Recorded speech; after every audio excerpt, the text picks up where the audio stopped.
আসসালামু আলাইকুম। আমাদের এই প্রজেক্টটি হচ্ছে হবিগঞ্জ। তো হবিগঞ্জ মাধবপুরে। তো এটা একটি ছয়তলা বিল্ডিং। তো ছয়তলা বিল্ডিংয়ে আমরা আগে ছাদ ঢালাই করার আগে কিন্তু প্লট ঢালাই দিয়ে দিছি। তো ছাদ ঢালাই করার আগে যদি প্লট ঢালাইটা দেওয়া দেয় তাহলে কিন্তু ভালো হয়। কেমন, যেমন আমরা যে ছাদের শাটারিং করি, এই ছাদের শাটারিং করলে পরে কি হয় যে আপনার ছাদের যে খুঁটা ওইটা কিন্তু নিচে দাবার সম্ভাবনা কম থাকে। দেখা যায় আপনি যদি মাটি দিয়ে ভরাট করেন প্লটটা, একটা বৃষ্টির যদি আসে বা বৃষ্টির সিজনে দেখা যায় কি কুটাগোলা দাইবা যায়। তবে একটা জিনিস হইলো যে আপনি যখন প্লট ডালাইটা দিবেন, প্লট ডালাই দেওয়ার আগে মাটিটা বসাইতে হবে এবং আপনার রড দিয়ে ডালাইটা দিতে হবে।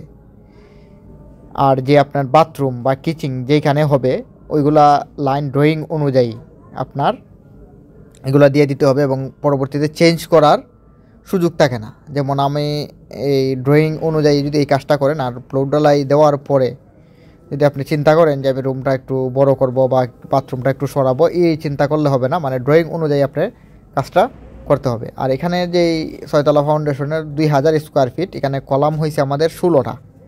তাহলে 16টা কলাম, এগুলা কলাম কিন্তু একবারে ডালাই দেওয়া হয়েছে সব।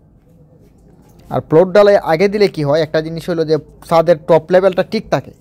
অনেক সময় দেখা যায় কি আপনি প্লট ডালাইটা দিছেন না, কিন্তু আপনার বিম থেকে দেখা যায় হিসাব করে যে আপনার এই ছাদ পর্যন্ত ডালাই করা হয়ে যায়।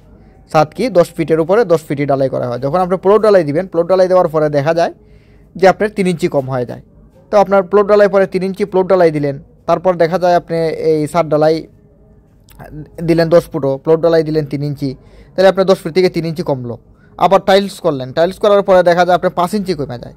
তো নিচতলাটা যদি আপনার 9.5 ফুটও ছাদ হয়, আপনি 10 ফুটও দিয়েছেন ঠিক, কিন্তু টাইলস এবং প্লট ডালাই করার ফলে দেখা যায় আপনি পাইতেছেন কত, ছাদটা পাইতেছেন এই 9 ফিট 7 ইঞ্চি বা 9 ফিট 6 ইঞ্চি। তাইলে দেখেন নিচতলাটা যদি একটু উঁচা না থাকে তাহলে কিন্তু হয় না। যদি আপনি মনে করেন যে প্লট ডালাই পরে দিবেন, তাইলে অবশ্যই ছাদ 10 ফিট 3 ইঞ্চিতে দিতে হবে যদি আপনার 10 ফিটে ছাদ থাকে। আর যদি 10.5 ফিটের ছাদ দেন, এই হিসাবে আরও 3 ইঞ্চি বেশি দিতে হবে, কারণ প্লট ডালাই যেহেতু আপনি পরবর্তীতে করবেন। আর এখানে যে কলামগুলো দেখতেছেন, কলাম সব একবারে ডালাই করা হয়েছে।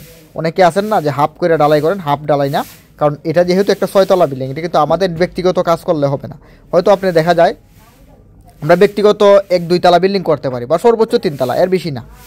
কারণ 3 তলার বেশি গেলেই আপনার দেখা যায় ড্রয়িং লাগবেই, ড্রয়িং অনুযায়ী কাজ করবে। যেহেতু এটা 6তলা বিল্ডিং, অবশ্যই ড্রয়িং অনুযায়ী কাজ করা হইতে আমরা ইঞ্জিনিয়ার এবং মাজন সবার সাথে বসে এবং ইঞ্জিনিয়ারের ফর্মুলা মতে, যে ইঞ্জিনিয়ার সাহেব বলছেন যে আসলে একসাথে কলাম ডালাই করা যাবে, কোনো সমস্যা নাই। তবে হ্যাঁ, কিছু বাধ্যবাধকতা আছে যেগুলো আমাদেরকে বইলা গেছেন, এই অনুযায়ী আমরা কাজটা করছি এবং ওনারা সর্বদাই চেক দেন। আর এখানে দ্বিতীয়ত হচ্ছে যে আপনার এই যে আমরা একটা স্টেপার ডালাই দিই কলামের গোড়ায়, এটা অনেক সময় দেখা যায় আমরা 3 ইঞ্চি 4 ইঞ্চি ডালাই দিই না। ইঞ্জিনিয়ারের পরামর্শ হলো যে স্টেপারটা মিনিমাম আপনার 6 ইঞ্চি ডালাই দিতে হবে। 6 ইঞ্চি ডালাই দেওয়ার পরে আপনি কলামটা একবারে ডালাই দেন, এতে সমস্যা নেই। অবশ্যই এগুলা আমাদেরকে বলে গেছেন যে আসলে কীভাবে ডালাইটা দিতে হবে, সঠিক নিয়ম কোনটা, ওইগুলা বলে গেছেন। তবে কলামগুলো সব একবারে ডালাই করা হয়েছে। তো ধন্যবাদ সবাইকে, ভালো থাকবে। আমাদের